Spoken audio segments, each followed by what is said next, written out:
Oi, meus amores. Hoje a gente vai entrar num assunto diferente, na Constituição Objetiva. Nós vamos estudar o título 1 da Constituição, que são os princípios fundamentais. Antes da gente adentrar aqui no objeto do direito constitucional, né, na parte da Constituição, eu venho falando desde os vídeos passados sobre objetividade, quando você estuda para concurso. Eu quero esclarecer algumas coisas, tipo... quando eu falo de objetividade, é você descobrir o método certo para estudar. E o melhor método que eu já tenho visto até hoje é estudar e fazer exercício. Malu, eu tenho que ler muitos livros? Não. O livro, ele serve como pesquisa. Seja o livro do Pedro Lença, seja do Marcelo Novellino, seja do Alexandre de Moraes, seja do Marcelo Alexandrino, Vicente de Paulo, de quem for. Você simplesmente... tira dúvidas nesses livros, até porque a maioria das questões são simplesmente a letra fria da Constituição. Aí o que é que você tem que fazer? Você tem que estudar a letra fria da Constituição, logicamente você tem uma apostila, você tem o seu caderno, que é fantástico. O problema é que a gente morre de escrever e não reler o caderno, aí não adianta nada. Resultado, você tem que ter objetividade no sentido de pegar esse método, que é você ler a Constituição, ler uma apostila que você tenha e fazer exercício. Quando você tiver uma dúvida no exercício, é que você vai pesquisar. E aí você pesquisa no seu livro, mas não perca tempo lendo várias vezes o livro, porque você vai demorar demais e vai sair da objetividade. Só leia realmente quando você tiver dúvida. Malu, eu estou iniciando agora, não tem problema. Vai aos poucos, isso você vai amadurecendo. Vai sentir dificuldade no início? É lógico, você está conhecendo uma matéria nova, você está ouvindo muitos termos técnicos, mas se acalme. Todo mundo começa assim. Depois é que a coisa vai melhorando, mas o importante é a objetividade. E a objetividade até mesmo no horário que estuda, no local. Olha, gente, me perdoe, mas é melhor que você saia da sua casa para estudar do que ficar estudando em casa. Eu comparo isso muito com aquela pessoa que não vai à academia, mas compra uma esteira para fazer em casa. Aí eu quero perguntar, quem faz? É a mesma coisa. Então, olha só. Claro, se você é acostumado a estudar em casa, ótimo, você realmente consegue, tranquilo. Mas eu estou falando para você que já tentou por várias vezes estudar em casa e não produziu o efeito necessário. Por que em casa é difícil? Porque em casa está a sua cama, quando você chega cansado, estão as pessoas que você ama, que você vai conversar, que você vai cuidar, estão os seus filhos. Mais interessante que você tenha um horário em que você se desloque, passe aquele tempo só estudando e volte. Mas, se você consegue estudar em casa, ótimo, você já está meio caminho andado. Então, verifica aí a maneira que você está estudando, o horário, se está sendo realmente produtivo, porque muita gente perde tempo, tá, com o meio errado. Então, a objetividade é até aonde você estuda, o horário que você estuda. Mas vamos nós. Vamos para os princípios fundamentais. Está do artigo 1º ao artigo 4º, mas antes eu queria falar uma coisa para vocês. Qual é a estrutura da Constituição? Já falamos o preâmbulo, já falamos que é o texto permanente, que tem 250 artigos, e aí eu tenho o ADCT, que tem 97 artigos. Se você pegar o preâmbulo, ele está aqui, olha, está no início da sua Constituição. Nós, representantes do povo brasileiro, reunidos em Assembleia Nacional Constituinte para instituir um Estado democrático, ó, fruto do poder constituinte, destinado a assegurar o exercício dos direitos sociais e individuais, a liberdade, a segurança, o bem-estar, o desenvolvimento, a igualdade e a justiça como valores supremos de uma sociedade fraterna, pluralista e sem preconceitos, fundada na harmonia social e comprometida na ordem interna e internacional, com a solução pacífica das controvérsias, promulgamos, sob a proteção de Deus, a seguinte Constituição da República Federativa do Brasil. Coloquei aqui para vocês um posicionamento do Supremo Tribunal Federal.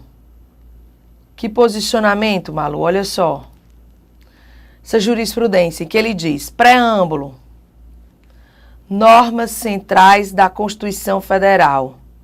Essas normas não essas normas são de reprodução obrigatória na Constituição do Estado-membro, mesmo porque, reproduzidas ou não, incidirão sobre a ordem local. Item 2. Preâmbulo da Constituição. Não constitui norma central. Invocação da proteção de Deus.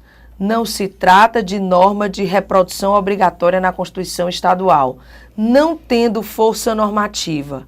Ação direta de inconstitucionalidade julgada improcedente. Isso foi a Constituição do Acre, quando ela foi promulgada, depois da promulgação da Constituição de 88, não reproduziu o preâmbulo, não disse sobre a proteção de Deus. Aí o Partido Liberal, na época, salvo engano, entrou com essa ação direta de inconstitucionalidade, questionando essa não inclusão da expressão sobre a proteção de Deus. E o STF se manifestou para dizer não é norma central, não é norma de reprodução obrigatória, o preâmbulo não tem relevância jurídica. Ele serve apenas como vetor de interpretação, porque muita coisa que está no preâmbulo, na verdade, está no texto da Constituição. Mas o preâmbulo não é norma constitucional. Isso aqui vive caindo na prova, hein? Tá? Aí tá, eu venho aqui para o título 1, artigo 1º. A pessoa lê aqui comigo, ó. A República Federativa do Brasil, formada pela união indissolúvel dos estados e municípios e do Distrito Federal, constitui-se em Estado Democrático de Direito e tem como fundamentos. Aí, quais são os fundamentos da República Federativa do Brasil? Soberania, cidadania, dignidade da pessoa humana, valorização do trabalho e da livre iniciativa e pluralismo político. Cuidado, na hora da prova eles trocam determinados nomes. Você tem que entender, e eu já coloquei no material de vocês, o que é soberania, poder acima de todo poder, poder soberano na ordem interna e independente na ordem externa. Cidadania é o exercício dos direitos políticos ativos. É a pessoa que está apta a exercer os direitos políticos. Aí ela é cidadã. Tá, dignidade da pessoa humana, direito individual de nascer com vida e ter uma vida digna. Olha o detalhe. Valorização do trabalho e da livre iniciativa são características de um país capitalista.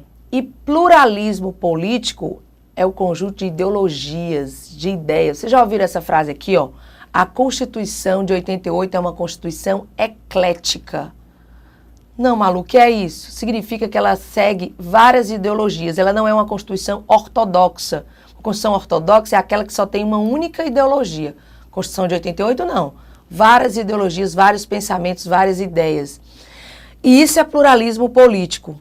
Importante, às vezes eles trocam pluralismo político com pluripartidarismo. Aí você se emociona e erra, né? Porque eu digo que quando a pessoa sabe muito uma coisa, aí quando ela vê na prova, ela se emociona tanto, o rosto esquenta, o coração sai do lugar, e ela, ai meu Deus, eu sei, e acaba errando pela emoção. Então, olha só, não se emociona, tá? Não se emociona. Pluripartidarismo é uma espécie de pluralismo político. Só existe pluripartidarismo porque existe pluralismo político. Pluripartidarismo, múltiplos partidos políticos. Então, esses são os fundamentos da República Federativa do Brasil. Aquilo que está na base, aquilo que sustenta, né? Malu, é princípio também? É, você pode igualar princípio, embora para o CESP há essa distinção. Uma coisa é princípio fundamental, outra coisa é fundamento da República Federativa do Brasil. Segura essa informação que já nós vamos precisar dela, tá? Aí, uma coisa que a prova faz é trazer para cá, ó, o artigo 3º. Aqui, o artigo 3º. Olha só o que ele diz. Constituem objetivos fundamentais da República Federativa do Brasil. Quais são os objetivos? Construir uma sociedade livre, justa e solidária. Garantir o desenvolvimento nacional, erradicar a pobreza e a marginalização, reduzir as desigualdades sociais e regionais. Promover o bem de todos, sem preconceito de origem, raça, sexo, cor, idade e quaisquer outras formas de discriminação. São esses os objetivos, estão aqui. Aí uma vez eu ri tanto, um aluno chegou para mim e disse, professor, eu sei como decorar isso bem rapidinho. Sim, meu filho, pois me diga. Os objetivos todos iniciam com o verbo, ó, construir, garantir, erradicar, promover. E os fundamentos não. Pois é, né? Fundamentos não começam com verbo. E se vier uma questão, um itemzinho bem bonitinho na sua prova, dizendo assim, um dos objetivos da República Federativa do Brasil é a construção de uma sociedade livre, justa e solidária. O que é que você vai fazer com o seu verbo? Onde é que ele está? Então, né, é melhor que você entenda. Vamos entender direito constitucional. O que é objetivo? É meta. É objeto, é um objetivo, é algo que eu ainda não tenho, mas vou alcançar, não é isso? Então, ó, coloca um bizu bem bonitinho aí, é tudo que o Brasil ainda não é. Pronto, só isso. Nós já construímos uma sociedade livre, justa e solidária? Não. Nós já garantimos o desenvolvimento nacional? Não. Já erradicamos a pobreza e a marginalização? Não. Já promovemos o bem de todos, sem preconceito de origem, raça? Não. Então, é tudo que o Brasil ainda... Por quê? Porque vai ser, com a graça de Deus, né? Com a intercessão de Deus, nós seremos realmente... teremos todos esses objetivos. Olha o detalhe também. Algumas palavras são trocadas. Por exemplo, garantir... Outro dia caiu na prova. Garantir o desenvolvimento internacional. Meu amigo, se o Brasil não garante um nacional, o que dirá o internacional? Então, eles botam, né?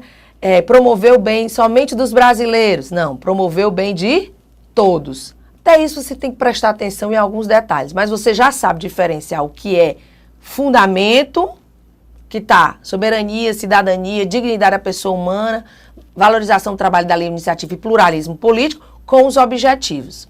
Aí você vem para o artigo 4º. Olha aqui o artigo 4º. A República Federativa do Brasil rege nas suas relações internacionais pelos seguintes princípios.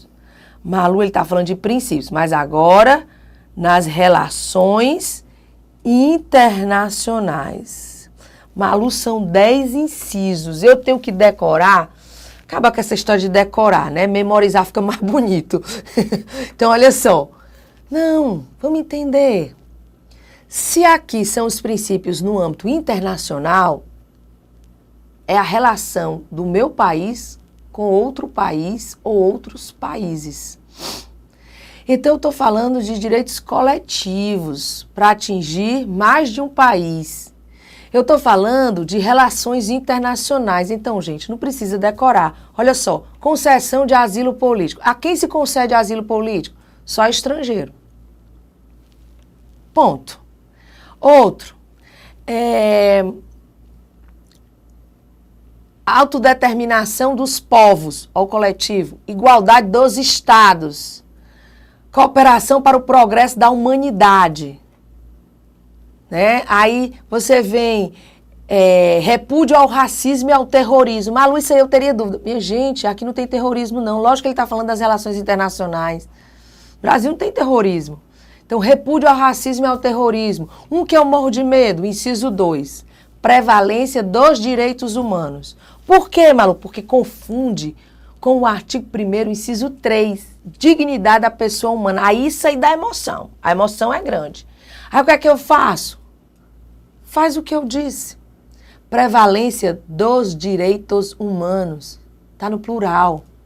Porque eu não estou falando do meu país, eu estou falando da relação entre o meu país e outro país ou outros países, que vão ser regidos pela prevalência dos direitos humanos.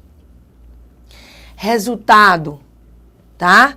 No inciso 3, direito individual, de nascer com vida e ter uma vida digna. Aqui, prevalência dos direitos humanos. Então, dá para você, então, fazer a distinção aí tranquilamente. Malu, então, dá para diferenciar? Dá. Agora, olha o detalhe.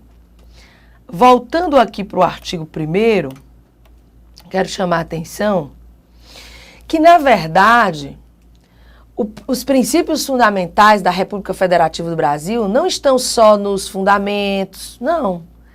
Ele também fala sobre a forma de Estado, a forma de governo. Malu, onde é que está isso? Aqui, no próprio nome, ó. A República, e aqui eu estou me referindo à forma de governo republicana. federativa, eu estou falando da forma de Estado, que é o federalismo, inclusive é cláusula pétrea, não esquece desse detalhe. Está lá no artigo 60, e você tem que estudar esse dispositivo, olhando para o artigo 60, parágrafo 4º, e você já sabe o que é cláusula pétrea, inciso 1. Porque a forma federativa é cláusula pétrea. Mas, Malu, eu não sei o que é federalismo, eu não sei... Não tem problema, eu já resolvi o seu problema. O que foi que eu fiz? Olha o que eu fiz para você. Eu coloquei aqui, já, noções iniciais de teoria geral do Estado. E eu coloquei o que é a forma de Estado, o que é a forma de governo. Eu sei que tem muita gente que está me ouvindo que viu isso em OSPB. Vixe, é o novo, né? OSPB. Pena que não tem mais, né? A gente não estuda mais isso nos colégios, né? Que pena, viu? Que pena. Porque aí você saberia muito bem o que era forma de Estado, o que era forma de governo, o que é sistema de governo, o que é regime político, mas não tem problema, já está tudo aí para você. Falando do federalismo, e aqui é interessante, falando do federalismo, do artigo 1º, tá? Eu tenho que saber que o federalismo ele tem característica muito interessante. Qual é a característica? É a indissolubilidade dos estados, dos municípios e do Distrito Federal. Princípio da indissolubilidade. Não se admite no Brasil o direito de secessão. Malu, como assim? Olha só. O que é o federalismo? É a união de vários centros políticos que se unem numa aliança, como diz Dalmo Dallari, é a união, é a aliança de estados onde eles perdem a soberania para terem apenas autonomia e o Estado Federal, que é a República Federativa do Brasil, passa a ter a soberania.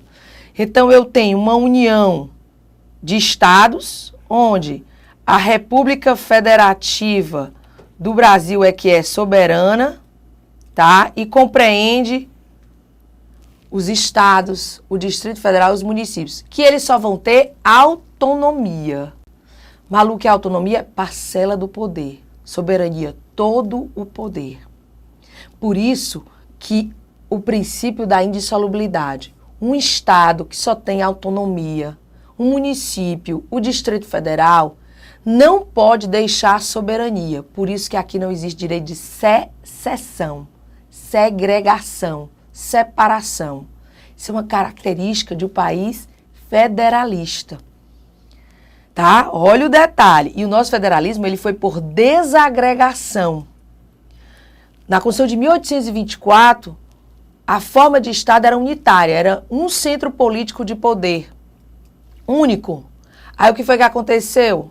Desagregou-se em vários centros políticos de poder e a soberania ficou com o Estado Federal. Olha que interessante. Malu, você vai comparar o artigo 1º com o artigo 18 já? Não. Deixa esse dado para quando a gente estiver estudando a organização do Estado, que aí a gente comenta sobre essa comparação. Agora, para não complicar o meio de campo, a gente fica aqui no artigo 1º. Mas vamos entender, é a República, forma de governo. Ela é cláusula pétrea? Não. Mas ela é princípio constitucional sensível. Lembra? Está lá no artigo 34, inciso 7, que as constituições estaduais e a lei orgânica do Distrito Federal têm que observar a forma de governo, sob pena de intervenção da União nos estados e no DF. Olha que interessante. Mas ela é princípio sensível, mas não é cláusula pétrea. Cláusula pétrea é aquilo que não pode ser abolido da Constituição Federal. Tudo bem. E a República? Gente, a República é a coisa mais linda do mundo, que é a relação entre governantes e governados, onde eu tenho as características de eletividade, tá? Temporariedade e responsabilidade do governante. Por quê? Porque ele administra coisa pública. É por isso que o presidente da República tem que apresentar ao Congresso Nacional, no prazo de 60 dias depois de aberta a sessão legislativa, das contas referentes ao exercício anterior. E por que ele tem que fazer isso, Malu? Porque ele é responsável por seus atos. Quando o presidente da República atenta contra o dispositivo da Constituição, contra a segurança interna do país, contra a probidade administrativa, contra a lei orçamentária, contra os direitos individuais, ele comete crimes de responsabilidade. E ele é processado e julgado pelo Senado Federal e pode ser condenado ao impeachment. Ou seja, e por que existe isso? Porque nós vivemos numa república. E ele administra coisa pública. Olha que lindo. Diferente da monarquia, que eu tenho a característica de vitaliciedade, hereditariedade e irresponsabilidade. Tem até uma coisinha legal de OSPB, né? Que dizia, o rei não erra. Por quê? Porque aí é a monarquia. Nós não, vivemos numa república, tá? Vivemos numa república. Então, a gente já entendeu o que é república, forma de governo, federalismo, forma de Estado. Entendemos o que é o princípio da indissolubilidade. E agora a gente precisa entender quando ele diz, constitui-se em Estado democrático de direito. Malu, o que seria um Estado democrático de direito? E é muito interessante porque o termo vem, na verdade, da palavra Estado de Direito. E o que seria um Estado de Direito? É o governo a partir das leis. Estado de Direito é isso, governo a partir das leis. E o que seria Estado democrático de direito? O governo onde, além de partir das leis, essas leis têm que ser de conteúdo democrático. Então, Estado democrático de direito. Governo a partir das leis e leis democráticas. Olha que coisa linda. Malu, tô entendendo tudo. Que bom. Agora continua, ó. Depois que você entende isso, aí você diz assim, peraí, qual é o nosso regime político? Nós somos democráticos ou autoritários, ditatoriais? E aí, você tem o parágrafo único aqui, ó, do artigo 1º. Todo o poder emana do povo. Olha aqui o titular do poder constituinte. Todo o poder emana... Aí eu me lembro também de OSPB, mas eu estou hoje só me lembrando de OSPB, né? Do povo, pelo povo, para o povo. Então, ó, todo o poder emana do povo, que o exerce por meios de representantes eleitos ou diretamente nos termos desta Constituição. Como assim? Como assim? Nossa democracia é semidireta ou participativa, ou como o CESP já colocou na prova, representativa com participação. Porque eu tenho 3 tipos de democracia. A direta, que é quando você vai às urnas sempre diretamente, não através de representantes, mas diretamente, decidir as questões políticas do seu país. E essa aqui, minha gente, está em extinção, né? Porque não dá. Representativa, quando a pessoa só vai através de representantes. Ou a participativa, que é a semidireta, que aqui você vai das 2 formas. Ou através de representantes, que é o nosso caso, ou diretamente, nos termos da Constituição. Malu, como é diretamente? Por exemplo, através de plebiscito, referendo. Nós tivemos, em 7 de setembro de 93, um plebiscito, depois da promulgação da Constituição, de que nós fomos às urnas para saber se nós seríamos ainda republicanos ou passaríamos à monarquia constitucional, se nós continuaríamos presidencialistas ou passaríamos ao parlamentarismo. Tivemos essa oportunidade, graças a Deus deu negativo, né? Aquela história assim. Mas o fato é que nós tivemos essa oportunidade. Plebiscito e fomos diretamente às urnas, tá? Então essas formas são as formas diretas. Tá, Malu, entendi isso aí. Mas e o artigo 2º? Aí eu venho para o artigo 2º, que eu fiquei de ver depois, aprofundando o tema, né? Olha só, são poderes da União, independentes e harmônicos entre si, o Legislativo, o Executivo e o Judiciário. Lembrando que na Constituição de 1824, a divisão era quadripartida. Era Poder Legislativo, Executivo, Judiciário e Moderador. Aí, a partir da Constituição de 1891, é tripartida. Então, eu tenho 3 poderes, que, na verdade, eu prefiro acreditar que foi um equívoco do legislador quando ele chamou de poderes, né? Porque, na verdade, o poder ele é uno, ele é indivisível e ele é indelegável. Agora, ele tem 3 funções: de legislar, que é o legislativo, e fiscalizar, que é o legislativo, administrar o executivo e a função jurisdicional que tem o poder judiciário. Tá? Então, Malu, e como é que surgiu essa ideia? Primeiro, essa ideia não é de agora. E eu vou contar para vocês. Eu sou fascinada pela tripartição de poderes. Eu acho, assim, ideia de gênio. Mas, na verdade, é desde a Grécia Antiga. Aristóteles, na sua obra Política, esboçou os traços da tripartição dos poderes. Só que ele dizia o seguinte: são 3 funções exercidas por uma única pessoa, um único soberano. Era centralizado. Aí veio o francês Montesquieu, Charles de Montesquieu, lá depois do século 17 e 18, na sua obra O Espírito das Leis, e disse: não funciona assim, assim não dá certo, disse Charles, né? Charlinhos para os íntimos. Assim não dá certo, tem que ter uma independência desses poderes. Aí ele veio, e olha só o que foi que ele fez. Ele disse assim: são 3 poderes, poder legislativo, poder executivo e poder judiciário, exercendo as suas funções independentemente. Aí, total independência.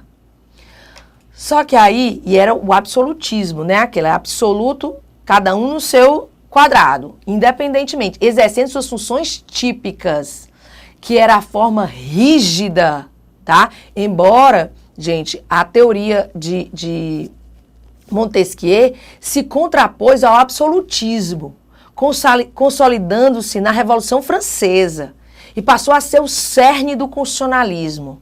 Olha que coisa interessante, tá, Malu? Mas e aí? Tudo isso que você está dizendo está no material? Está. Você não precisa se preocupar. Agora, olha o detalhe. Só que, aos poucos, foram percebendo que essa independência demais acarretava o afastamento do poder central.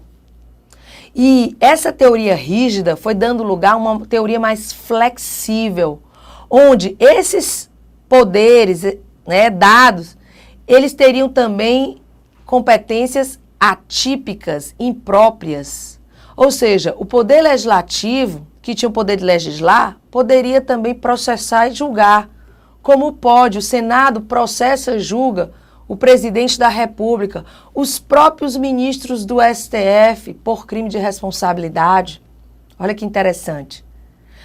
O executivo, que tem a função típica de administrar, mas tem a função atípica de legislar quando o presidente edita medida provisória. O judiciário, que tem a função típica de jurisdicional, pode legislar quando faz o seu regimento interno. O judiciário administra o seu próprio órgão. Então, de forma atípica, eles exercem essas funções uns dos outros. Tá, Malu, até aí eu entendi. O que eu não entendi foi o artigo 2º. São poderes da União independentes e harmônicos. A independência você já entendeu, que eles são independentes, não há hierarquia entre os poderes, não tem um maior do que o outro. E como eles são harmônicos, né? Que harmonia é essa? A harmonia veio com o controle recíproco. Posteriormente, veio a teoria dos freios e contrapesos. A teoria dos checks and balances, teoria norte-americana, que veio dizendo que eles precisam de uma colaboração e uma fiscalização. Então, teoria dos controles recíprocos nada mais é do que a colaboração e a fiscalização entre os poderes, sem que haja hierarquia entre eles. Olha que coisa linda, né? Então, é maravilhosa a teoria da tripartição e você já entendeu todo o artigo 2º. Lembrando que a separação dos poderes também é cláusula pétrea. Está lá no artigo 60, parágrafo 4º, inciso 3 da sua Constituição Federal, tá? E a gente termina aqui, mas a gente continua a falar de princípios fundamentais.